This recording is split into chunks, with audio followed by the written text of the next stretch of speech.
So Soccer World Cup's on. It is. I've got an unpopular opinion.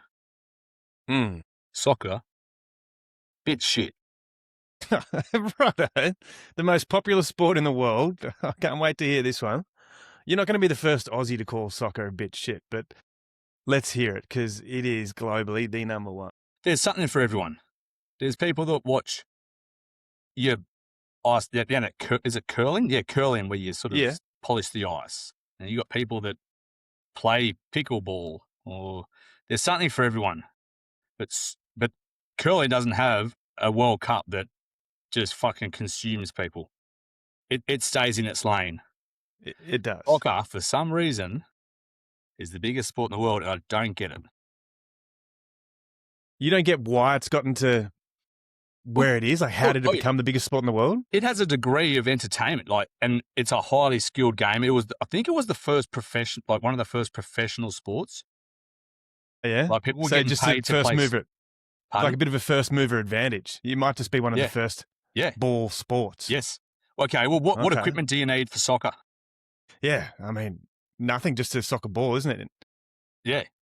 And you don't even need a proper soccer ball. Like you see kids in these poorer countries. You don't even need goalposts. As long as you recognise that is the area of the goal, sweet. You don't need shoes. You don't need headgear. You don't need a mouth guard.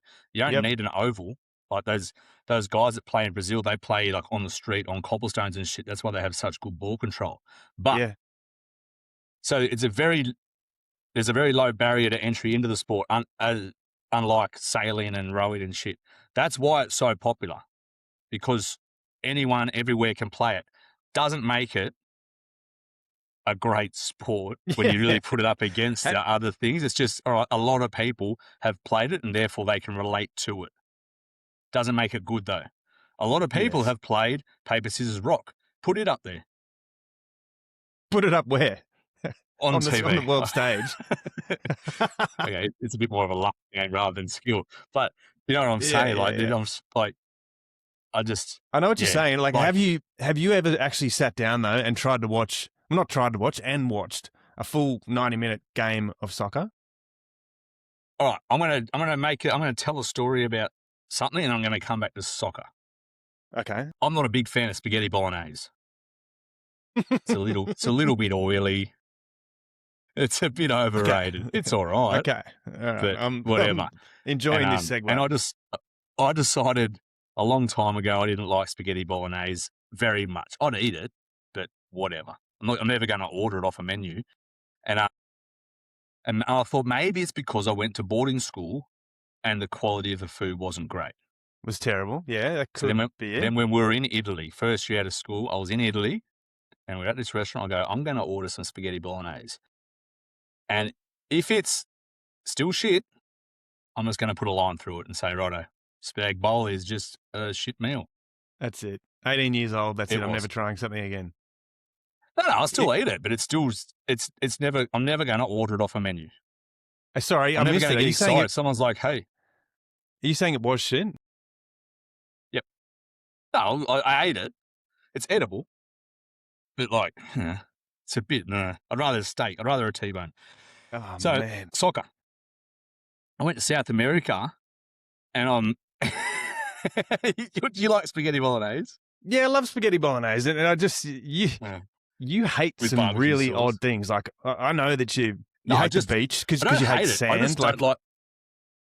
I just think it's overrated. That's what I'm trying to say. That's the word I'm looking for. Overrated. Okay, gets way more airtime than it's worth. Yes. All right, let's see you tie this back to soccer. Well, I went to South America and I was chatting to a mate who had been there. He spent 2 years over there and he was pretty much mapping out our 4-week journey. And he's going, you're going to be in this country, in this city, stay in this hotel, do this, this, and this. So he planned it all out. And eventually we get to Buenos Aires. He's like, all right, stay at this hostel. And he goes, you got to see, well, he called it football, but you got to see a soccer game when you're in Buenos Aires. He goes, you either want to watch River Plate or La Boca. Yes. He goes, you want to watch one of those two clubs? Ones. But he goes, but even better is if they're playing each other. He goes, it's called the El Clasico. He goes, it's like the state of origin except times 100. It's just the biggest thing. I was like, oh yeah, cool, awesome. Anyway, fast forward a few months, we're in Buenos Aires, and I go down to the hostel counter. I go, all right, I want to see a football game. They go, no, that's not going to be possible. I said, why not? They said, no, it's a big game this weekend. It's La Boca versus River Plate. I'm like, no, that's their game. That's what we I want. have to see that. And they're like, no, you can't go. It's members only, and like, you know, it's home crowd only. Like, you can't be an away fan because people get shot and stuff. Like, hectic. Hectic. And I'm like, I want a ticket. Anyway, the next day I went and asked them again. I go, I want to go to this game. They go, all right, we can get you tickets. They end up being like $400 each or something. We can get you tickets, but we can't guarantee you'll get in because it's members only.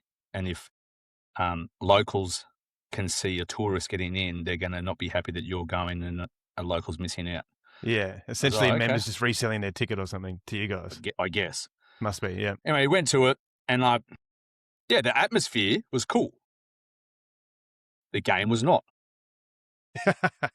Was it 0-0 or something ridiculous? Yep. Yeah, there you go. Yeah. I can't remember anything about the game that I was like, oh, that just sticks in my mind. Like, nothing happened. Like, you know, in league, you'll see, or even any game, you're like, oh, there was a big hit, or there was a really athletic, someone ran away and stepped forward. Like, nothing stuck in my mind. Yeah, people kicked the ball a lot. You could pass it around and not have a shot at goal for about 20 minutes or longer. I'm sure that atmosphere was cool.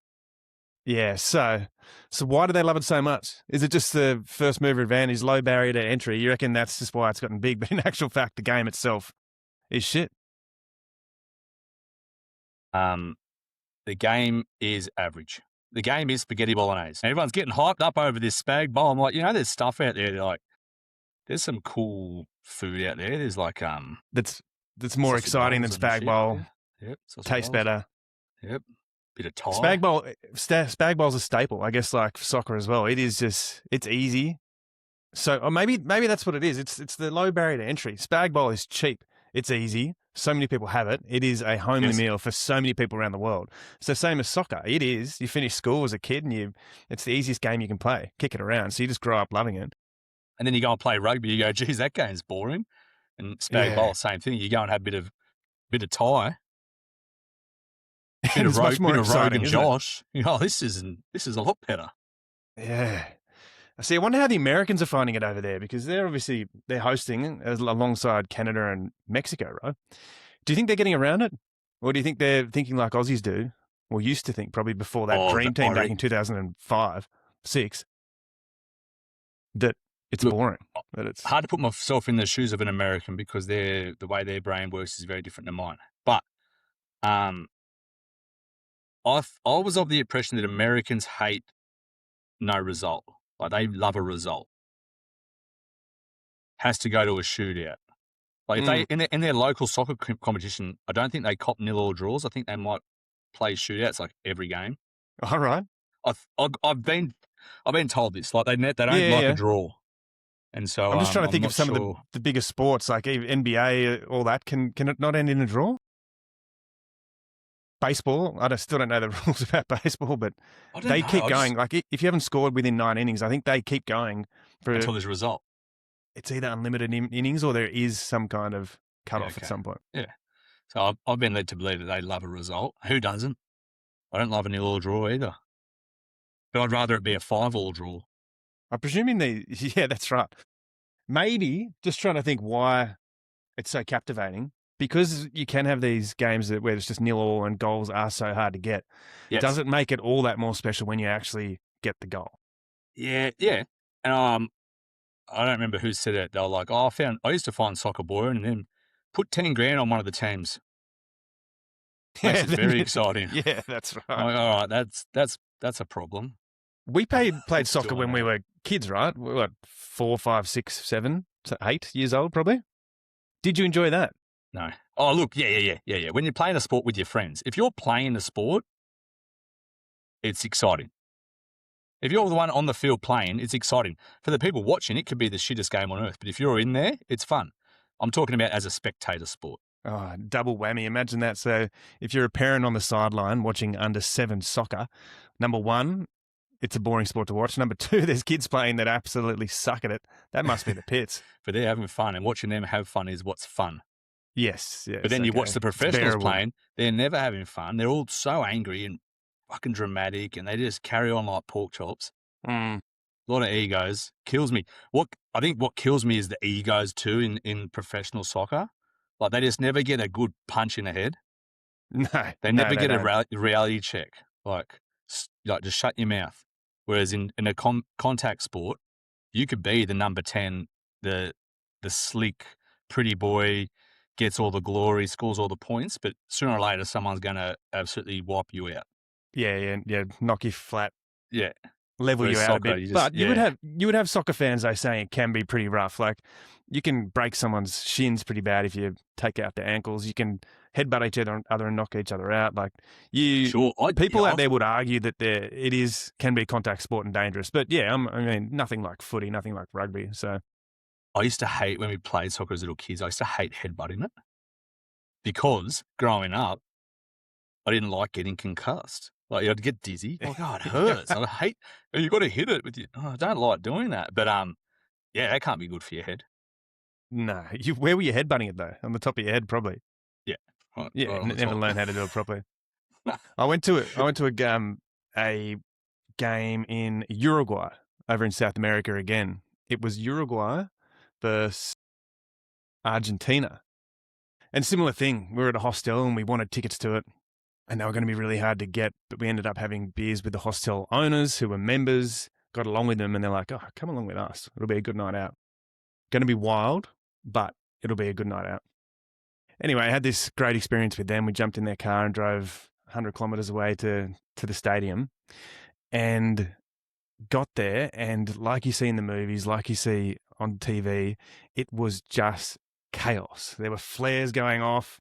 We got to our seats and the stadium had one barbed wire fence at the front row of our seats. And then it had a moat, like with water in it, like an actual moat. And then no crocodiles, but second fence. And then you could get onto the pitch, like just to stop pitch invaders. Flares were going off, like they were chanting the whole time. The atmosphere was absolutely insane. Streamers. Anyway, the game, you're right, it was boring. I don't think anyone scored. And the entertainment was, we had the away fans over to our left here, and the home fans were like further to our left, but like they were right next to each other with a gap in the actual a gap in the, what do you call it, the grandstand separating each other. They started mouthing off at each other, and next minute they're ripping off their seats, throwing them at each other, throwing bottles at each other, and this full-on riot basically started out between the two fans. The game had to get called off, and the riot police came through and settled everything down again before they were able to continue on. So is the most exciting thing about soccer the crowd rather than the actual game? Maybe, because it was the loudest thing I've ever heard. Imagine just getting the crowd in and then just picking up the soccer game, getting rid of it, and just bringing in AFL. So I wonder if I don't know. No. Yeah. I wonder if deep down, the most exciting bit. Yeah. I wonder if deep down the supporters actually think it's boring as well, which is why they just go nuts and try and fight each other. That's why they go mad, because this game sucks. It's boring. Let's just fight each other instead. Yeah, for sure. That's probably it. I cracked it. Well, that's my unpopular opinion. I've got another one to share. Okay, yeah, you go again. I'm expecting some backlash from you. But if you agree with me, I'll feel a lot better about this. That's right. I definitely don't agree with a lot of things you do, so let's hear it. The other night for dinner, we thought, you know what, we'll do something different. We'll get fish and chips. How exciting. Big shit. Fish and chips. They're not that great, are they? Yeah, okay. Righto. So you're on a quest to badmouth every staple food around the world. Fish and chips, spag bowl. Things that just I feel like people jump on the bandwagon. I'm like, is anyone actually eating fish and chips and going, fuck, this is good, give me more of that? Or they're going, oh, Michelin star fish and chips. We'll try it again in 6 months. Because it just sort of starts to get stuck in your throat a bit. It's a bit dry. Okay. No, battered fish with a little bit of lemon on it is unreal. You can't deny that. Fish and chips wrapped up in some nice newspaper on the beach in the afternoon with a cool breeze coming on. Like, you can't really beat that. It's easy. Maybe, again, it's cheap. It's accessible. Like, you can eat fish and chips when you... So people eat it out of convenience, not enjoyment.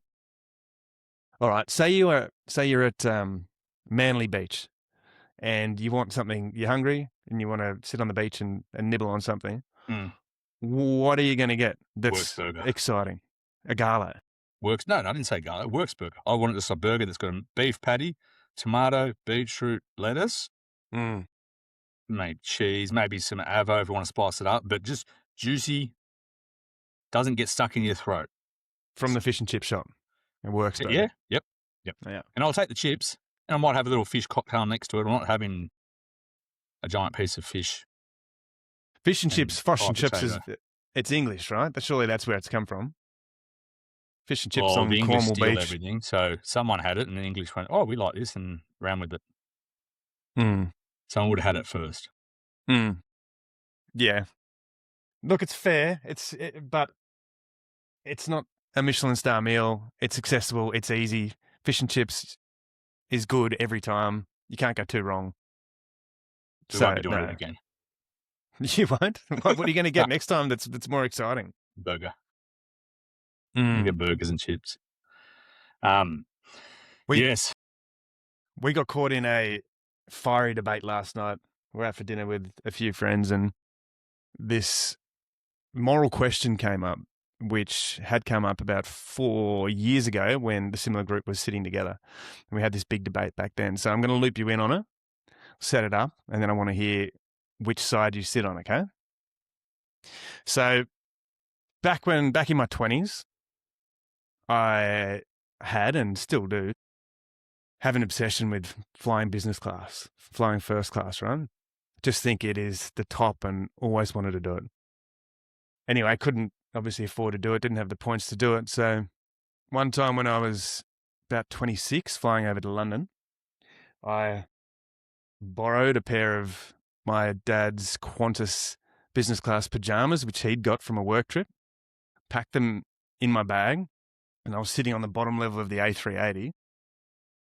Bottom level of the A380, waited until everything had settled down and the hostesses were busy giving out meals.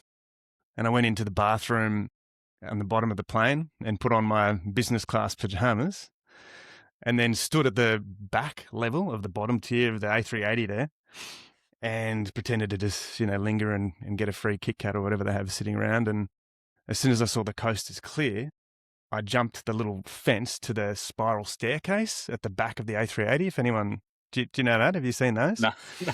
There's a little staircase which takes you up to the top, right? So I jumped that little fence and climbed up the top. And at the back of the top level is premium economy.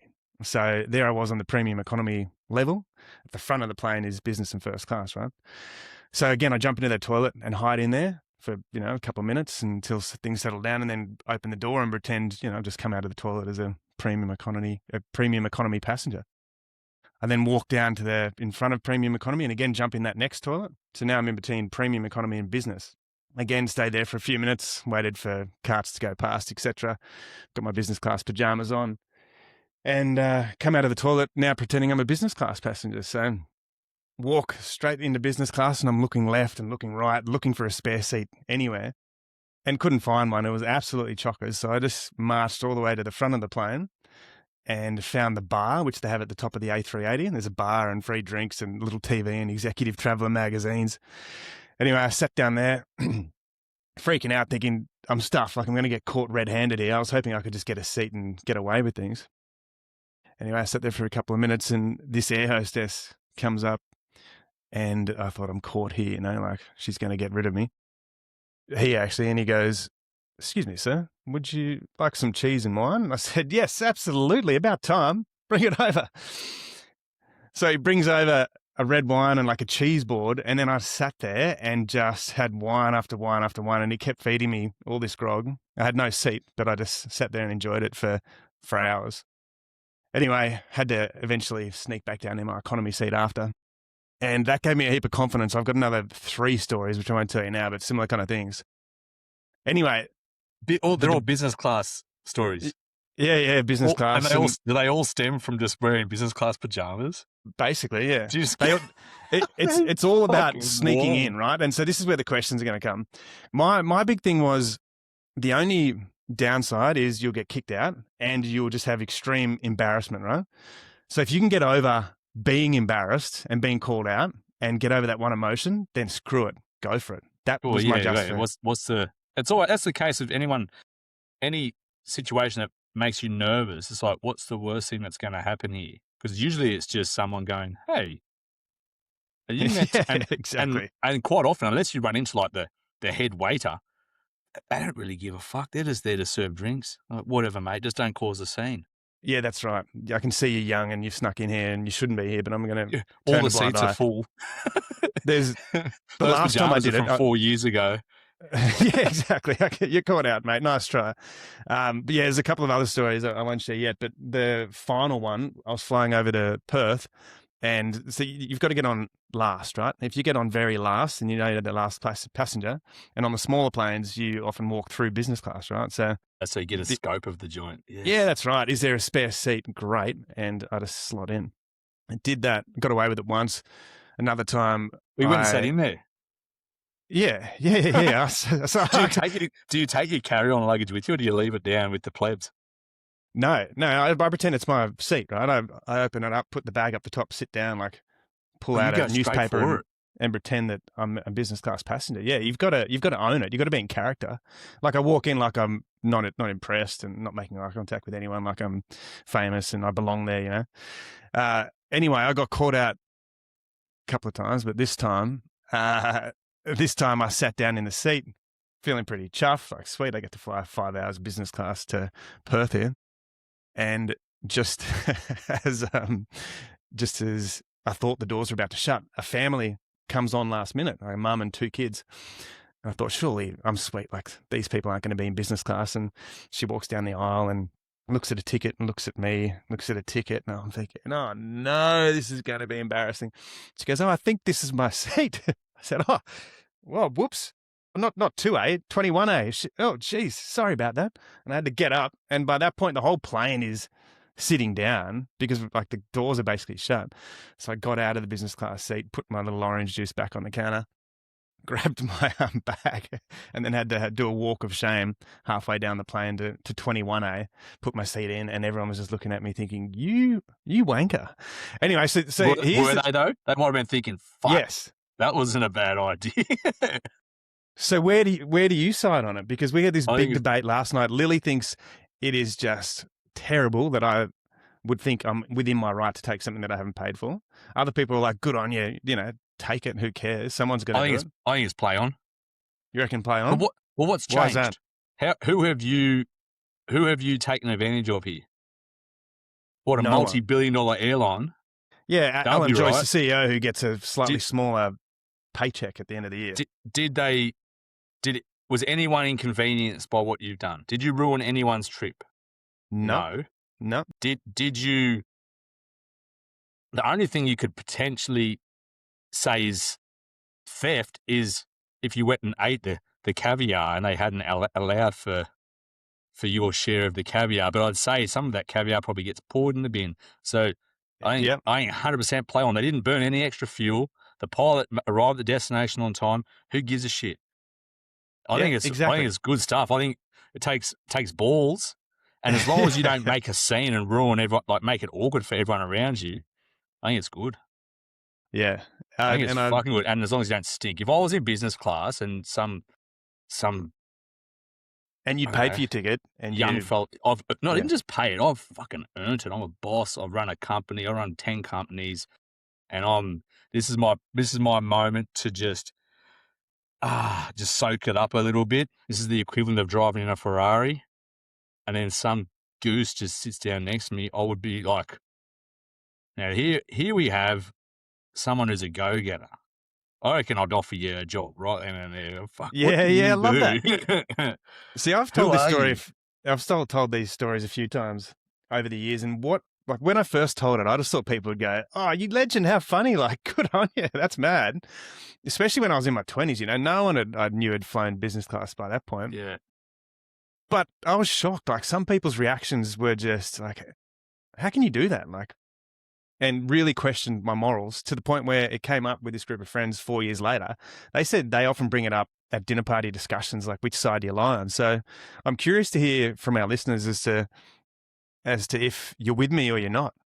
Because I think it's play on. If the seat is vacant, Seat is vacant. Who I'm not going to cares? fight someone for their seat that they've paid for, obviously. What a waste. What a waste. They should do it. If a flight gets boarded and there's 10 empty business class seats, they should go any, many, miny, mo, chuck a few of the plebs up and go, this is what you might get if you put your head down and bum up and fucking make something of yourself. Give them a taste of the glory and inspire the next generation. Like, there's no point letting it sit there empty. That's fucked. Yeah. Or don't work Planes hard. shouldn't be just flying with sneak empty seats. Planes shouldn't be flying with empty seats. They should fill them up. It's just wasteful. Yeah. And as long as you're not taking anyone's food. The overheads haven't changed. They haven't added any cost to the airline by doing that. No. Who cares? No. And I know people might argue, well, maybe they didn't budget enough premium steaks or something like that. Bullshit. But if there's only one of you, I'm sure it's absolutely fine. So, no, I've had some great experiences doing that. And That's yes, it takes some balls. I wouldn't have the balls. No, wouldn't have the balls unless someone grabbed me by the hand and like, I'm going to be going to AC/DC concert with Nato. Yeah. And Nato he used to push the boundary. I can't see him doing what you've done, but if he did, it wouldn't surprise me. And we went to AC/DC together and we'd had a fair few drinks and we get there and I'd never been to a concert, I don't think. This might have been my first concert. Not his first. And it was broken up into 3 sections. There was like A section, B section, and C section. A and B were like, you had the potential to be up on the stage if you were at the front of A or at the front of B, or you'd be up along the runway that came out into the crowd. But C was at the back no matter what. You're at the back. And we get there and Nato goes, where are we? Section C. He goes, oh, that's shit. I'm like, oh, well. And he goes, fuck that. We're going in there. And we just went down, jumped over the fence and just ran into the crowd in the A section. And yeah, we ended up being like 3 or 4 rows back from the stage. It was unreal. Yeah, that's what you want. You need someone with the balls to encourage you to do it. And if you've got a mate like that says, screw it, let's go, and you pull it off, then it's legendary. Like, you have such a better experience. The downside of something like that, though, is, you could get kicked out of the concert. You're not going to get kicked off an airplane. So the stakes are a bit higher. You could miss AC/DC altogether. But, yes, man, it's worth it. Yes. Yeah, we could have. I guess, there wasn't time to think about it. It just happened. I've done that many a time at a concert. Fliss must have taken, which is my little sister, must have taken a leaf out of my book with that, because she went one step further, and at a Red Hot Chili Peppers concert, she either printed or got given or just snuck in, but she had a VIP pass, a lanyard somehow, to backstage at Red Hot Chili Peppers. So she flashed that, which she legally made, and got backstage at a Red Hot Chili Peppers concert and watched the concert from back there. Really? And then when they were leaving, she called out to Flea as he was walking off the stage and got a high five from Flea and had the most amazing concert experience ever. That's pretty funny. Again, it takes balls. It takes balls. And yes, not everyone can do it. It wouldn't work, obviously, if everyone tried to sneak in backstage or everyone tried to sneak into business class. But that's the beauty of it. Not everyone does. So if you've got the balls to do it, do it. Take advantage of it. If it was problematic and people were doing it all the time, then you'd be like, stop doing it, you're a dickhead. But if no one's doing it, cool. So would you try it? Makes a good story. Hey? Next time you fly into Perth or something, would you do it? Nope. No fucking chance. Oh, you'd be so embarrassed. It'd be hilarious. I wouldn't be able to do it. I'd vomit. Someone would come, like, can I help you? I'm not meant to be here. Oh. Fuck. Yeah. Are you okay, sir? I won't even ask someone to get out of my seat if they're in my seat. I'll just be like, oh, fuck it, I'll just sit over here. Like that's such an Aussie thing. Where I walk up and like, seat, 21A, someone's in it. I'm like, 21B looks good. Yeah. Avoid confrontation at all costs. I've got to sit next to you for the trip. I'm not going to get off on the wrong foot here. Who cares? That time I did sneak in successfully the first time. The person that was serving me grog in business class ended up, I was in a one of the front rows where downstairs in economy, but where the air hostess sits opposite you and looks at you. So after I'd got out of my business class pajamas again and went and sat back in for us to land, the bloke which had been serving me came and sat down and looked directly at me, and that's when I was embarrassed. Either he knew and just didn't say anything, or or he just fucking funny. It's fucking funny. I had just kept looking out the window and didn't acknowledge it. When Em and I were flying back from Perth from WA from your wedding, I think this the plane was like 3 and 3. Yeah. I think it was six seats wide with the aisle in the middle. So 3, aisle 3. And you know how seats work on the plane. It's 21 A, B, C, D, E, F. Sure. Anyway, Yeah. me and Emma are 21 A and B. And we come along and there's this old lady. I don't know how old which she was, but she could have been in her 80s. And she's sitting there next to her husband, 21 A and B. And we're like, we're in 21 B and C. So they were 21A and 20A. Yeah, okay, right. Or D, whatever. Like they were meant to be sitting in front of each other, but not next to each other. And they got real confused. They're like, oh, they don't make them very easy to understand, do they? I'm like, oh, everyone else understands it. Come on, it's pretty simple. You got the same lesson next. Yeah, no, was she just taking the piss? Well, what happened was he sat in the row in front of us in the I keep saying A, but it would have been D, the aisle seat. So he's sitting in the aisle seat in the row in front of us.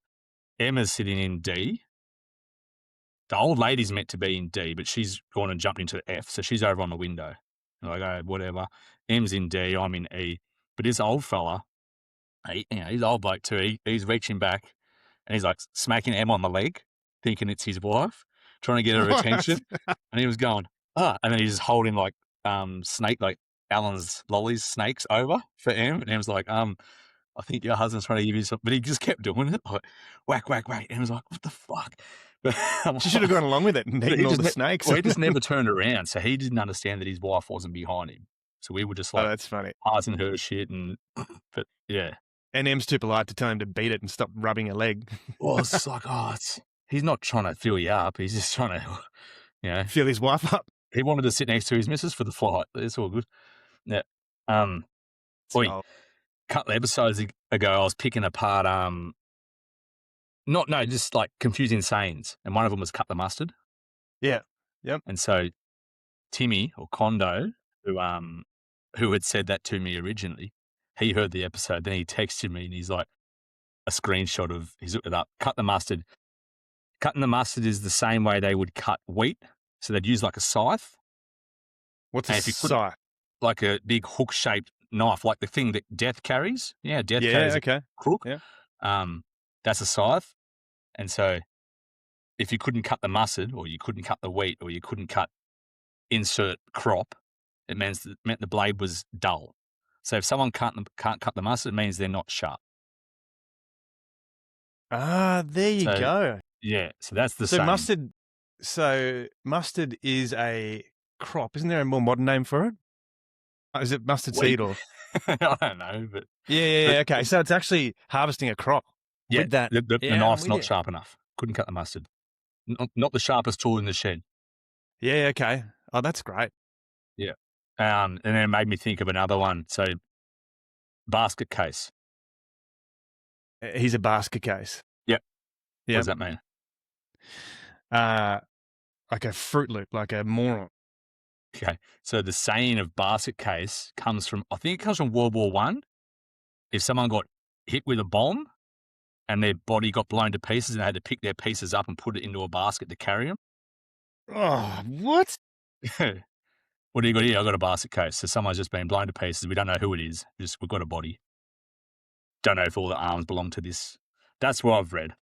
A basket case. So do I not know the definition of basket case then when do you use it? Yeah, when do you use that? Basket case. Yeah, but what's it mean? Like you use it in a sentence. How would you use it? Well, I think the appropriate way to use it would be to say, oh, geez, your toolbox is messy. Yeah, it's a basket case. Yeah, it's a mess. Yeah. Okay.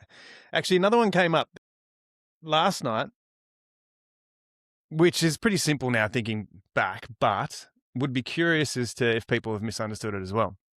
When people talk about the nosebleed section, is that at the front, that's near the stage, or is it that at the top? And why is that? Top. Because you're so high, the altitude sickness makes your brain swell and your nose bleed, doesn't it? Yes. Yeah, that's what it is. We got caught up. I actually led it down this path because I forgot that I'm used to saying up in the nosebleed section. That's what you'd say. But if you think back to that Hilltop Hood song, this is for my peeps covered in spit. What is it? My people in the front row covered in spit. He's talking about the nosebleed section is the people in the front row covered in spit. So that's confusing. He's not. But he's he's not. No, because I think he's acknowledging everyone in the whole crowd. No, you're going to have to look up the lyrics because that's what we got to last night. So it's actually a play on the expression. So if anyone has defined nosebleed section based off the Hilltop Hoods song, they'll be confused and think it's near the front. Because it can make a bit more sense as well, like as if your nose is going to bleed practically up at the top of a stadium, right? It's not. You're not that high. Whereas in the nosebleed section, where you're butting heads and potentially doing death circles, your nose is probably going to bleed in there. So I'm reading it now. You'd get more nosebleeds in the nosebleed section. So, Frank, it's shit for my brothers, my people in the front row. Fell in love with the people in the front row. Oh, God. Yeah, it just goes round and round. It doesn't talk about people at the top of the stadium. Did you never registered that? I thought they were just acknowledging the front row, like the whole crowd from the front to the back. Yeah, no. It's just singing about the peeps in the front row. But in the nosebleed section, that's what's confusing. No. Not for the money and it's not for the applause. Oh, it's for the nosebleed section. Have you ever been to one of those concerts where you get the death circles going and people I don't want run part at of each that. other? No, I'm not. Wouldn't be up your alley. I'm not a dancer. I'm an observer. I'd rather stand back and if people are going to the dam to go wakeboarding and skiing, I'll go there and watch. You're going to the concert, I'd rather sit on the side and watch everything happen. I don't like to be in there jumping around. I always get confused when talking to some girls, have a big night out. How was your night? Yeah, it was good. What'd you do? Oh, he's fucking danced all night. Like, that sounds shit. I'd rather sit back and talk and watch people dance. That's entertaining, and maybe have a little boogie for 5 seconds when a banger comes on. But then back to talking. I've seen you dance, but it would be so long that I don't even know what your 5-second boogie looks like. I don't know what you do with your arms. I don't know. Like everyone's got their signature move. I can think of some other mates and what they do, but I would have no idea what you'd do. I don't dance. You do something stupid. You do like the Mr. Bean sort of. No, just a little fist bump. But then I'm over. I'm done. Watch my fan man videos. Just see me dance. That's what I'm thinking of. Can't dance. You know what I love? Yeah. Hey? Yeah. Well, on the dancing thing, in Brazil, I lived there for almost a couple of years back in my 20s, and similar to you, I can't dance and was one of those people that would stand on the outside of the dance floor, right? Until I had a few beers, then I'd be in there. Everyone can dance. The problem is if you're awkward, then it is awkward to watch. If you're confident but shit, then it's still great. Yes. But what I loved about Brazil was everyone dances. Like, they just love it. They move, and the awkward people are the ones that are on the outside not getting into it.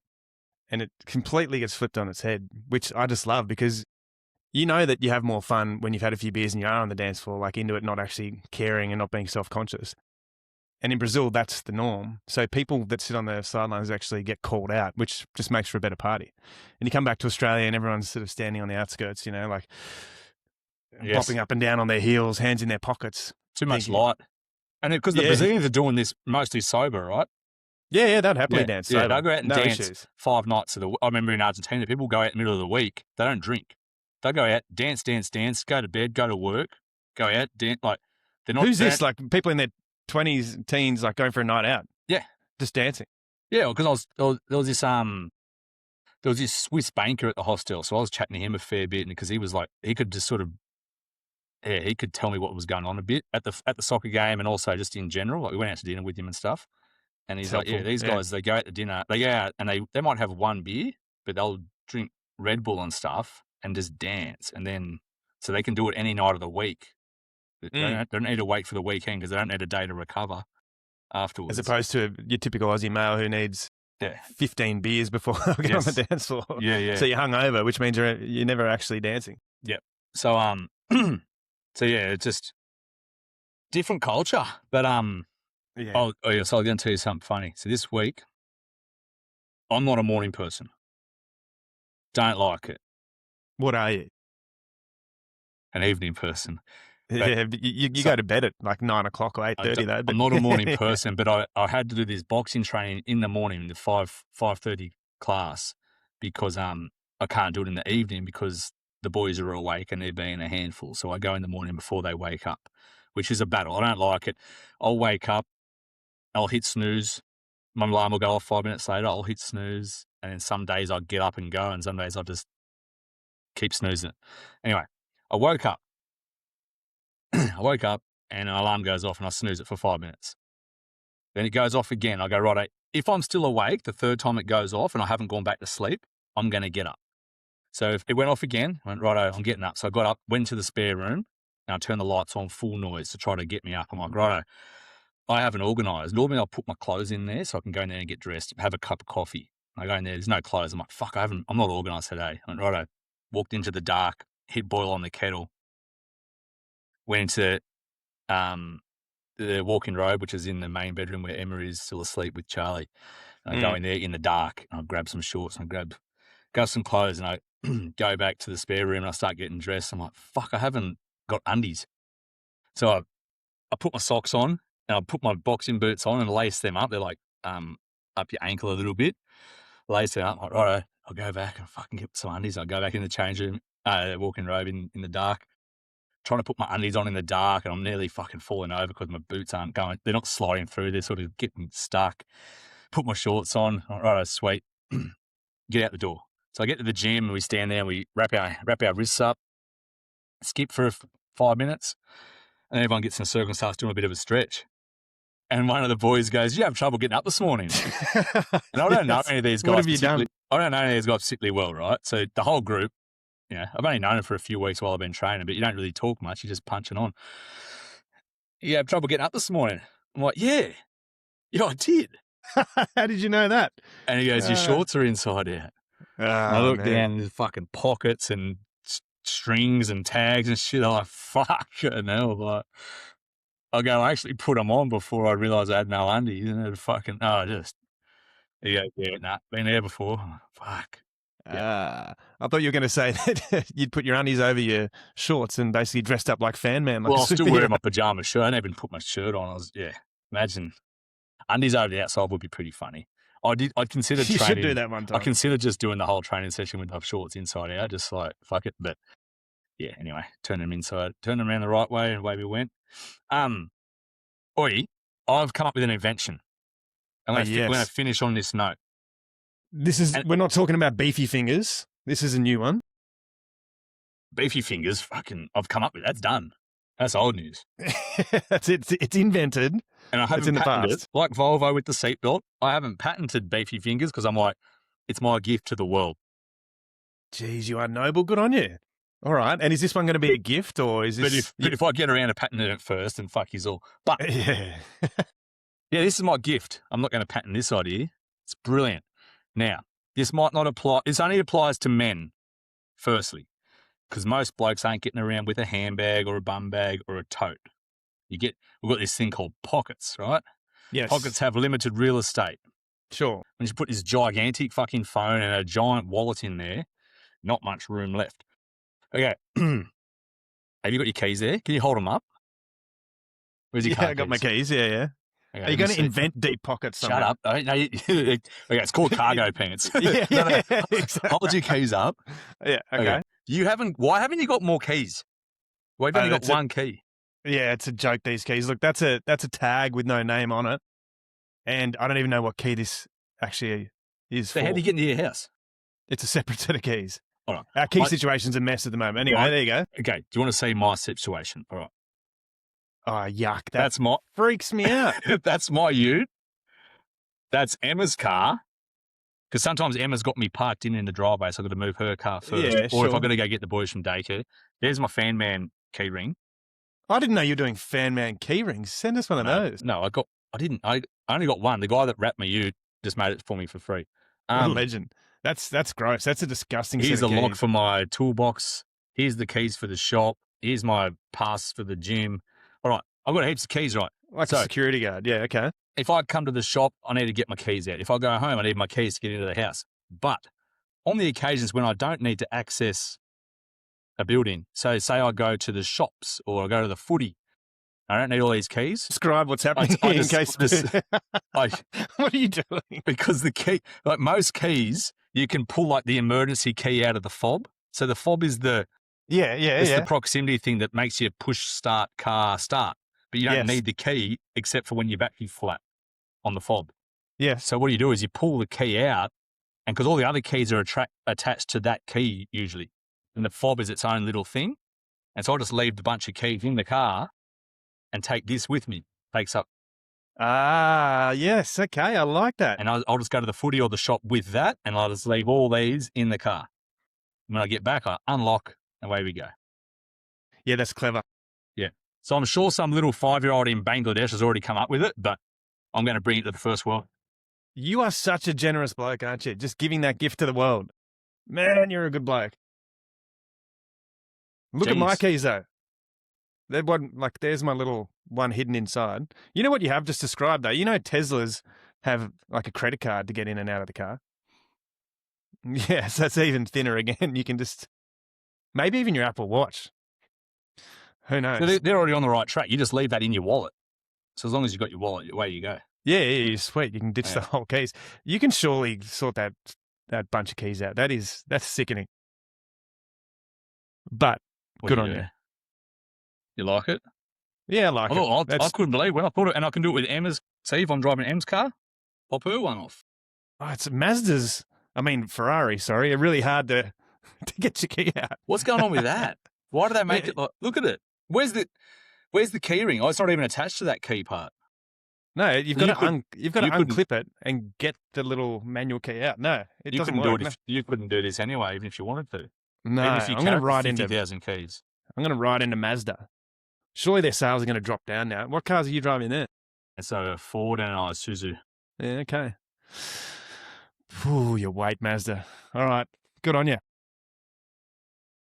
You're welcome. Yeah, bye. Peace. We'll chat next week. Yeah. Bye. Bye.